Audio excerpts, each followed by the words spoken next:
ជំរាបសួរពុកម៉ែបងប្អូនថ្ងៃនេះខ្ញុំនាំអារម្មណ៍ពុកម៉ែបងប្អូនមកមើលកូនបង្កាត់ខ្ញុំមកក្បាលគឺមួយឈាមប្រៃសុតបង្កាត់ជាមួយមេស្រែព្រោះតែវាសបល់អត់ទៅរកបានទេគឺទៅរកមេតែម្ដងបានមើលសបល់វាគឺចេញទៅជាស្គួយណាស់ស្គួយទៅ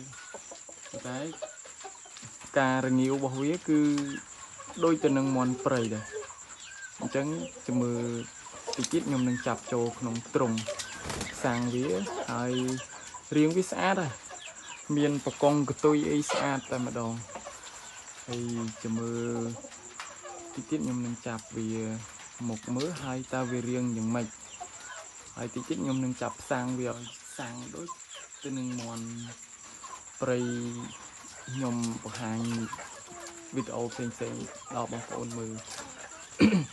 អញ្ចឹងនេះរូបរាងវាឆ្ងល់ឲ្យតែកូនឈ្មោលអប្រិយសុទ្ធហ្នឹងគឺអត់ដែល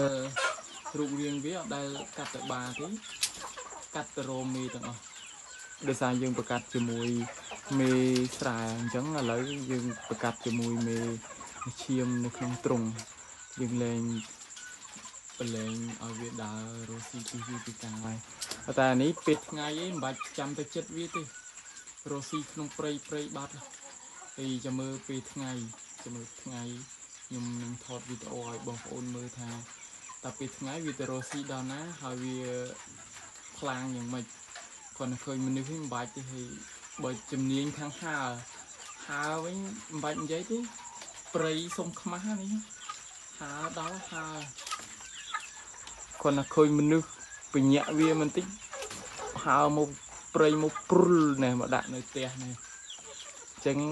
ឥឡូវខ្ញុំធ្វើការចាប់វាបន្តិចហើយមើលរាងវាមើលស្អាតប៉ុណ្ណាឥឡូវយើងចាប់វាបានហើយ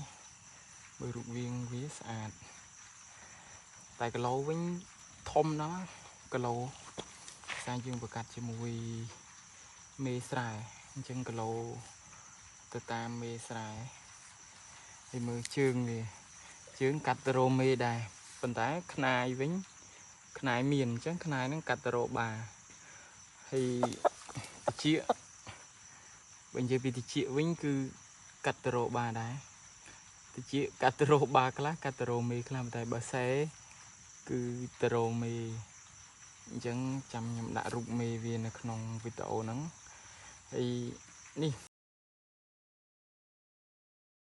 បកងកតុយវាមើលទៅស្អាតហើយនៅមើលតំដោះខូចទៀតហ្នឹងមានបកងស្អាតទៀតអញ្ចឹងសម្រាប់បងប្អូនដែលស្រឡាញ់ក្នុងការចិញ្ចឹមសត្វដូចខ្ញុំគឺមួយនេះសម្រាប់ខ្ញុំស្អាតទោះបីវាមិនកាត់ទៅព្រៃក៏តែវាកាត់ទៅស្រែគឺស្អាតរូបរាងវាស្អាតតែម្ដងទាំងបកងកតុយទាំងអីរាងអែមហ្មង